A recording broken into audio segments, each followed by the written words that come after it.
চিত্র রহস্য এই শব্দটা একটা নতুন ধরনের শব্দ শুনতে লাগছে না? যে আপনারা যদি ছবি আঁকতে ভালোবাসেন, একটা ছবি আঁকছেন, তো তার মধ্যে রহস্য কোথা থেকে আসছে? তো এটাই হচ্ছে এবারের আনন্দ মেলার মূল প্রচ্ছদ নিবন্ধ। তো আনন্দ মেলাতে এবারে এই চিত্র রহস্য নিয়ে একটা বিশেষ প্রতিবেদন বেরিয়েছে। তো পৃথিবীর যে বিশিষ্ট কিছু চিত্রশিল্পী তারা যে আজ থেকে 300, 400 বা 500 বা তারও আগে বেশ কিছু ছবি এঁকে গিয়েছেন, এবং সেই ছবিগুলো যখন আজকে বর্তমান পরিস্থিতিতে আমাদের কাছে রয়েছে, সেই সব ছবিগুলো দেখলে আমরা বিস্ময় বোধ করি। আর সেই সব ছবি আঁকার যে শিল্পকলা, সেগুলো আমাদের শিহরণ জাগায়। বিভিন্ন রকম ছবির মধ্যে যেমন আমার মোনালিসা ছবিটার নাম মাথায় আসছে, লিওনার্দো দা ভিঞ্চি। এই মোনালিসা ছবিটাকে নিয়ে অনেক সিনেমা হয়েছে, সেখানে আমরা দেখেছি, জেনেছি। তো এক শিহরণ জায়গায় সেই ছবি, কীভাবে উনি সেই ছবি যে এঁকেছেন সেটা এক বিস্ময়ের ব্যাপার। তো এই সব বিভিন্ন রকম যে চিত্র, বিভিন্ন রকম যে ছবি, সেই নিয়ে তাদের মধ্যে যে কী রহস্য লুকিয়ে রয়েছে, সেইগুলো নিয়ে এবারে সুদেষ্ণা ঘোষ একটা বিশেষ প্রচ্ছদ নিবন্ধ লিখেছেন আনন্দমেলা। এবারে যে সংখ্যাটা আজকেই যেটা প্রকাশিত হয়েছে, তো প্রকাশিত হতে আপনাদের সামনে নিয়ে হাজির হয়েছি। আর আনন্দমেলাতে অন্যান্য নিয়মিত বিভাগ যা থাকে সেগুলোও রয়েছে, গল্প রয়েছে, কবিতা রয়েছে, তো আর ধারাবাহিক যেটা আর্যবটের বুদ্ধিশুদ্ধি চলছিল সেটাও তো অবশ্যই রয়েছে। তো আনন্দমেলা পত্রিকা কি নিয়মিত পড়েন আপনারা? যদি পড়ে থাকেন তাহলে নিশ্চয়ই জানেন যে 20 টাকা করে বর্তমানে দাম যাচ্ছে, এবং 5 তারিখ আর 20 তারিখেই বেরোয়। এটা 20 তারিখের সংখ্যা, তো আজকেই প্রকাশিত হয়ে গেছে একদিন আগেই, আনন্দবাজার পাবলিকেশনসের পত্রিকা। তো আপনাদের সামনে নিয়ে আমি হাজির হয়েছি, প্রত্যেক আনন্দমেলার সংখ্যাটাই আমি নিয়ে হাজির হই, তার রিভিউ করি, তুলে ধরি কী রয়েছে না রয়েছে। তো এবারেরটাও তাই করব, তার ব্যতিক্রম হবে না। তো শেষ পর্যন্ত ভিডিওটা অবশ্যই দেখুন।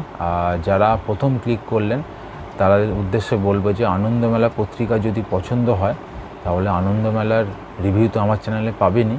এছাড়া অন্যান্য আনন্দবাজার পাবলিকেশানস হোক, বর্তমান পাবলিকেশানস হোক, প্রতিভাস পাবলিকেশানস হোক, তো এছাড়া বিভিন্ন গুরুত্বপূর্ণ পত্র পত্রিকা যেগুলো বর্তমানে চলছে মার্কেটে, সেগুলোর রিভিউ নিয়ে আমি হাজির হই, আপনাদের সামনে আমি তুলে ধরি। তো এই শেষ পর্যন্ত ভিডিওটা দেখুন, যদি পছন্দ হয় একটু সাপোর্ট করবেন। তাহলে এবারের আনন্দমেলার সংখ্যাটা রিভিউ শুরু করা যাক।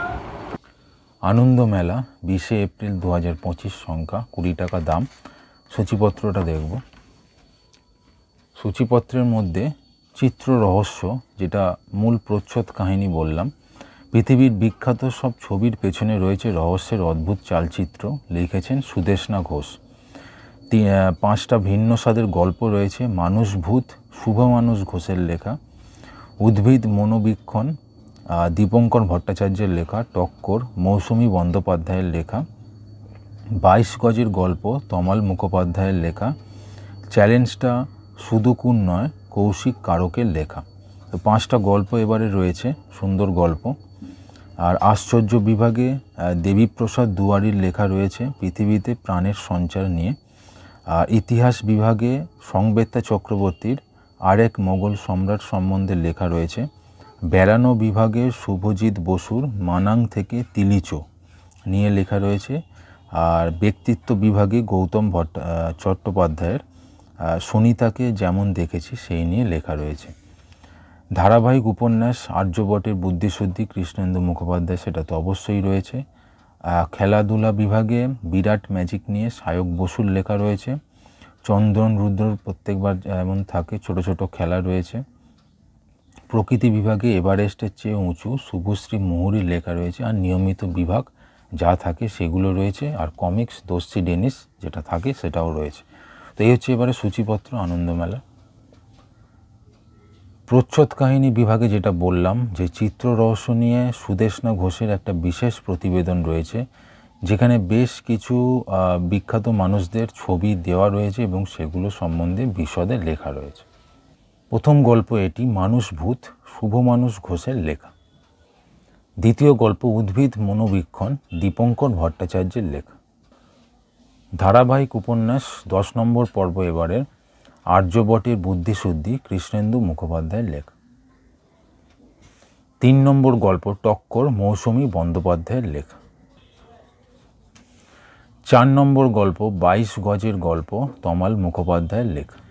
5 নম্বর গল্প, শেষ গল্প এটা, চ্যালেঞ্জটা সুদূকুর নয়, কৌশিক কারকের লেখা। কেমন লাগলো আনন্দমেলা সংখ্যাটা? পছন্দ হয়েছে কি? যদি পছন্দ হয় অবশ্যই পত্রিকাটা সংগ্রহ করুন। আর আমার এই চ্যানেলটাকে যদি পছন্দ হয় একটু লাইক সাবস্ক্রাইব করতে ভুলবেন না। আর দেখতে থাকুন আমার এই চ্যানেল নিউ ম্যাগাজিনস। ধন্যবাদ।